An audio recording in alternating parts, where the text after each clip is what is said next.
Good morning dear students, and welcome to our second chapter in Science B, which is energy flow in an ecosystem.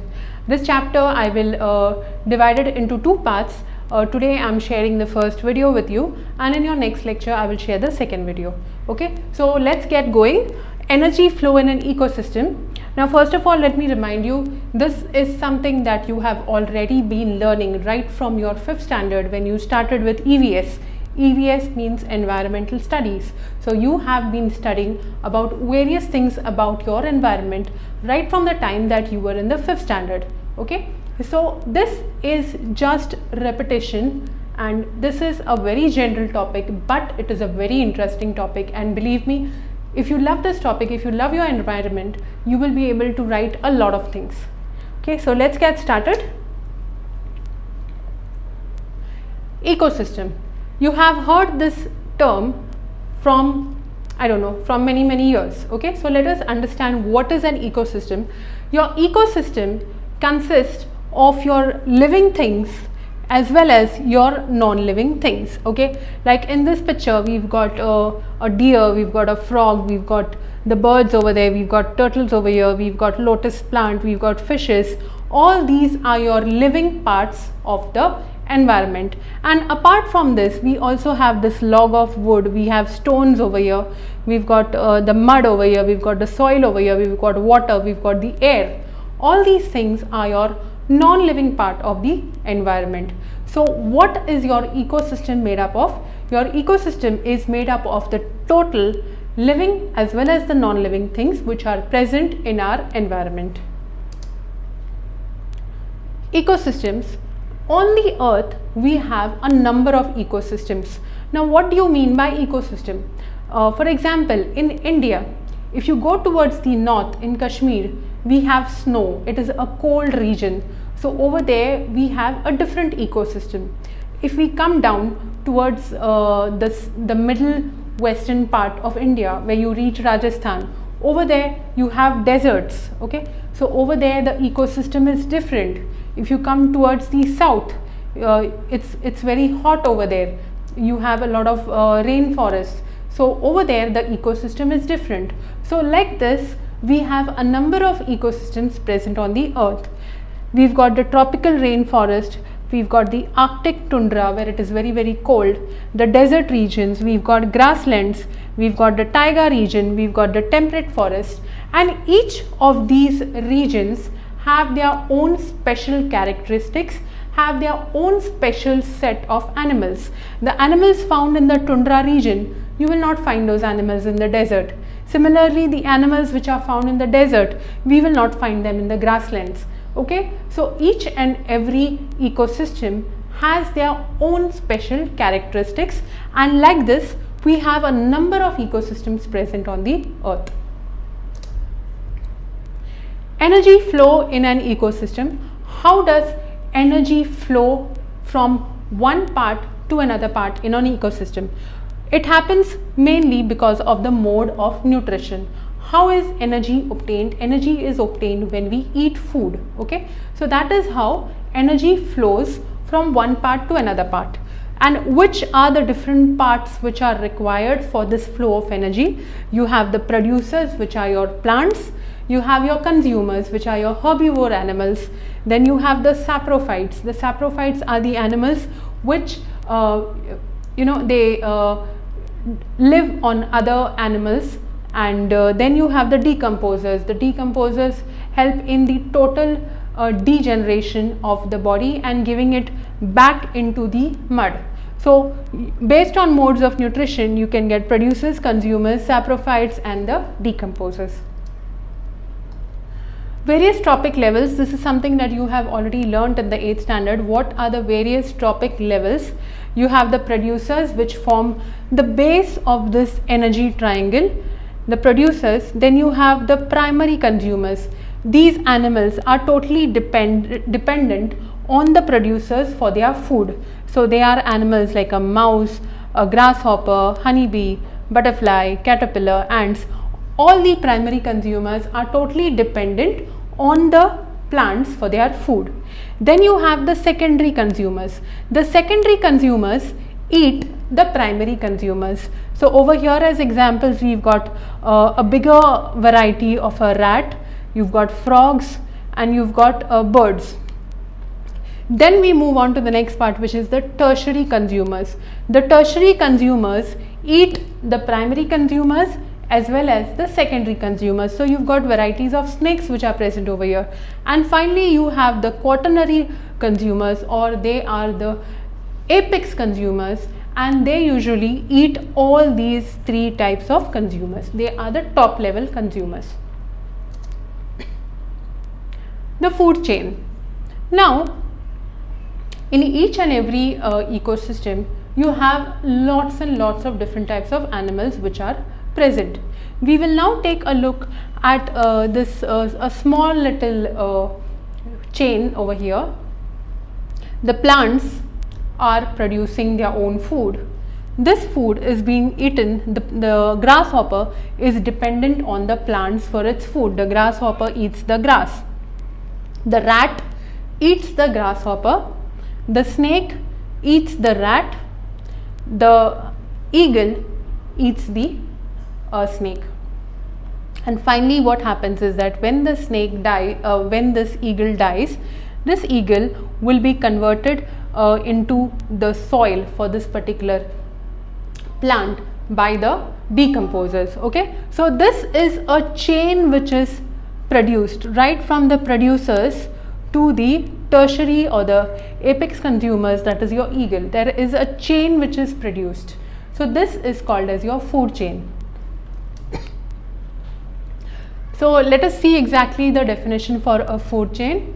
It is the continuous interactions going on between the producers, consumers and the saprophytes occurring in a definite sequence, and it can consist of 4, 5 or more links. Okay, over here there is another food chain which is given. The sun is responsible for photosynthesis in plants. The plants produce their own food. There is a grasshopper over here. The grasshopper is dependent on the grass for its food. There's a chicken over here. The chicken eats grasshopper. And there is a boy shown here, which means human beings eat chicken. The non-vegetarians eat chicken. So this is a food chain which is shown over here. Now this food chain is always following a specific sequence. We cannot say that suddenly the boy will stop eating chicken and instead it will go and eat grass. The boy will stop eating chicken and go and eat grasshoppers. No, this is not going to happen.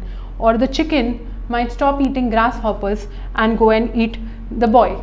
Is this ever going to happen? It will never happen this way. Okay, so there is a specific sequence which is present in each and every food chain. Next we have the food web. As I said that in a particular place there are a number of animals which are present. Okay, so based on that we can get a number of food chains which are present in a particular place. For example, if we look here, there is corn over here. The corn is eaten by the grasshopper. The grasshopper is eaten by a frog. The frog is eaten by a snake, and the snake is eaten by the eagle. That is one food chain. Another food chain which we can look at, the corn is eaten by the grasshopper is eaten by the rat is eaten by the snake, and the snake is eaten by the eagle. So over here itself we have two food chains which are coming together. Another one, there is a flowering plant over here. A butterfly is dependent on flowering plants. Okay, two flowering plants over here. So the butterfly is eaten up by the frog. The butterfly can be eaten up by a dragonfly. The frog gets eaten up by a snake, or it can be directly eaten up by the eagle. Then over here the butterfly or the dragonfly can be eaten up by a bird. Then if you see over here, there are mangoes. The mangoes are bitten and eaten by fruit flies. The fruit flies can be eaten by dragonflies. The dragonfly is being eaten by a bird, a small bird. The bird can be eaten up by the eagle or by a wolf. Then over here if we see, this rat can be eaten up by the wolf. The wolf small cubs can be eaten up by the eagle. So there is a lot of chains which are present in this particular diagram. Okay, so because of this number of chains which are present, when we start drawing the food chains, we find that there is a lot of interconnection happening, a lot of the lines which are getting crossed over. So this particular web like thing which is formed is called as the food web. So we'll start understanding what is the food web. Ecosystems consists of numerous food chains. As I said, every ecosystem is having a lot of animals, so because of that a lot of food chains can be made. They can be interconnected at various levels. So these food chains can get crossed over or can get interconnected at various levels. It can see over here is getting interconnected, there is interconnection here, there is interconnection here. So at various levels there is a joining over or a crossing over of these food chains. It gives rise to an intricate web of food chains. Because of this, there is a web like structure which is formed, which is called as your food web. Energy pyramid.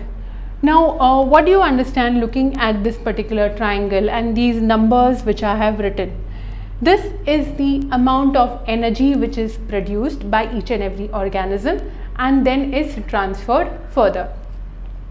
So your producers are producing 100% of the food and that gets eaten up by your first level consumers, that is your herbivores. Now out of those herbivores, some herbivores might die and some herbivores might get eaten up by the next level, the second level consumers. So only 10% of that nutrition value, that energy value gets transferred further. Your second level consumers, they might die or they might get eaten up by the third level consumers. So only about 1% of the energy gets transferred. And finally the third level consumers, they are left with very little amount of energy, that's only about 0.1% amount of energy. So as you see, as we move up this particular pyramid, we see that the amount of energy is continuously decreasing. Flow of energy is unidirectional, it is a one-way transport. Okay, please remember that this is one of the favorite give reasons that we teachers usually ask in your exams. So please mark it as important and understand this.